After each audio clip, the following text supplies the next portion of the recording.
In this video, I'm going to talk a little bit about the different types of titrations, revisit standardization, and then at the end, just go over one type of titration that we haven't done yet. So we already talked about standardization in a previous section. Remember, there are primary standards and secondary standards. Primary standards, we can determine the concentration of them by simply weighing out a particular mass of the standard, whereas a secondary standard has to be determined based on a primary standard. So just like in the KHP lab, the KHP itself was the primary standard, and the sodium hydroxide was the secondary standard, which was standardized against the KHP. So standardization is important because we need to know the exact concentration of the titrant that is being added to our analyte. Because what we are doing in a titration is relating the moles of titrant added to the moles of analyte that are in our solution. So if we don't know the concentration of our titrant accurately, then we're not going to know accurately the concentration of our analyte in solution, right? Because we know when we add titrant, we add a specific number of moles of titrant to get to the endpoint, and then we can relate the moles of titrant to the moles of the analyte and then determine concentrations from there. So this slide just shows a couple of examples of some primary standards, both acids and bases. And as you can see, the first one is potassium hydrogen phthalate, which is KHP. And there are also a couple other ones in there. If you notice in the notes, you can see that a lot of them can be dried. So they're adding heat to the KHP. So I'm going to talk about two different types of titration in this particular section. Later on, we'll talk about a couple other ones that are more related to complexometric titrations, but right now we'll just deal with acid-base titrations. So there's the direct titration, which is a titration that you're most familiar with. You would start off with your analyte solution in a flask and then add the titrant until it gets to, in this case, a light pink color if you're using phenolphthalein as the indicator. Different indicators will have different colors, but the common one that we've used and you've used in the past is phenolphthalein. So the indicator changing color indicates the endpoint, and remember that's where you want to stop the titration because at that point you've added enough of the titrant to react with all of the analyte. And for this type of titration, using phenolphthalein as the indicator, if you go too far, then you get a very hot pink color in your flask. Now, back titration is a little bit different because in this case, you want to actually pass the endpoint. So you're going to add more titrant than you actually need. So in this case, we start off with our colorless solution, but we continue past the endpoint until it does get to a very dark pink color. And we do this because sometimes the reaction between the acid and the base is slow. And to speed it up, we can add some more of the titrant, right? Adding more reactant forces the reaction to go forward a little bit faster. And then after we've passed the endpoint, what we'd have to do in this case, since this is a weak acid and we're adding a strong base, sodium hydroxide, since we passed the endpoint, we're going to now have to add some HCl or some other strong acid to get back to the light pink endpoint color. So in this case, we would know how many moles of sodium hydroxide we added to get to the initial dark pink color. And we'd also have to use another standardized acid in this case to do the back titration. So to get back to the endpoint where it's light pink, so we know how many moles of sodium hydroxide we've added in total. We would know how many moles of HCl, for example, that we've added to get back to the endpoint. So if we were to take the total moles of sodium hydroxide and subtract the moles of HCl that we added to get back to the endpoint, that would give us the total moles of sodium hydroxide that we would need to add to get to the endpoint.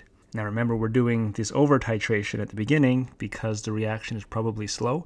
So if we just initially did a direct titration with this particular type of reaction, one that was slow, then we might not actually reach the endpoint.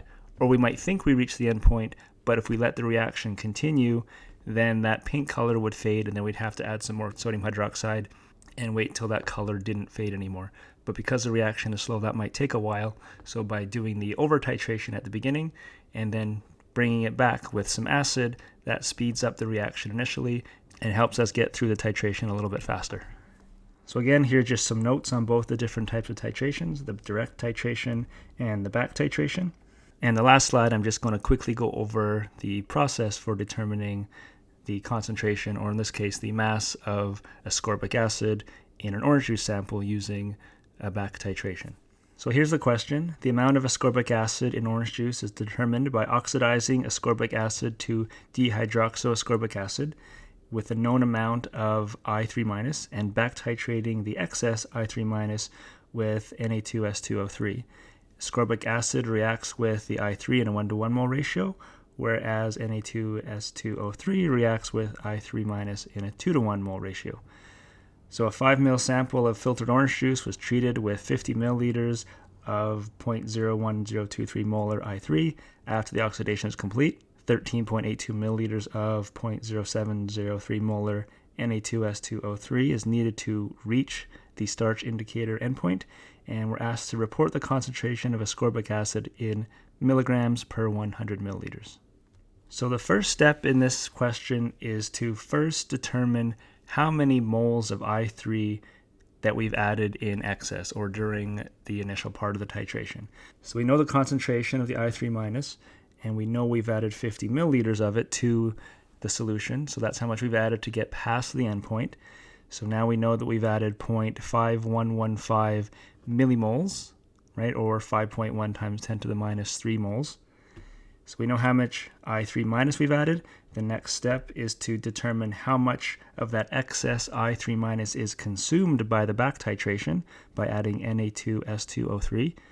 So we know the volume of Na2S2O3 that has been added in the back titration, and we also know the concentration. And since it's a 2-to-1 mole ratio with I3, we also have to take that into account over here in the last part of the calculation. So with this calculation, we've determined that we have reacted 0.4997 millimoles of I3-. So that's how much I3- there was added in excess. So now to determine the total amount of I3 that is needed to get to the endpoint, we would take the amount of I3 that we initially added, the 50 milliliters of it, and then we subtract the number of moles that was back titrated. Okay, so if we take the 0.5115 moles of I3 that was added initially, minus the 0.4997 millimoles that was reacted through the back titration, we end up with 0.0138 millimoles of I3- that are needed to get to the endpoint. And from here, it just becomes the same as a regular titration calculation. Okay, now we're trying to figure out in this case, the mass of ascorbic acid in a 5 milliliter sample, and then we're going to convert that into a mass in a 100 milliliter sample. So to figure out the mass in 5 milliliters, we take the millimoles of I3 that are needed to get to the endpoint. We convert that to moles of ascorbic acid. It's a 1-to-1 mole ratio, so moles of ascorbic acid equals the moles of I3. And then using the molar mass of ascorbic acid, we can figure out how many, in this case, milligrams of ascorbic acid are in 5 milliliters. And then if we want to convert that to milligrams per 100 milliliters, we would simply multiply this number by 20, and that would give us 48.6 milligrams in 100 milliliters, or milligrams per 100 milliliters. Okay, so that's how you do a back titration. And if you want examples for how to do normal titration calculations, you've done those before for the KHP lab, so you can look at your lab manual to determine the process for doing those. If you've done the oxidation by dichromate lab, that's also another titration calculation, which is just a simple direct titration calculation. So that's all I have for this section. If you have any questions, feel free to ask.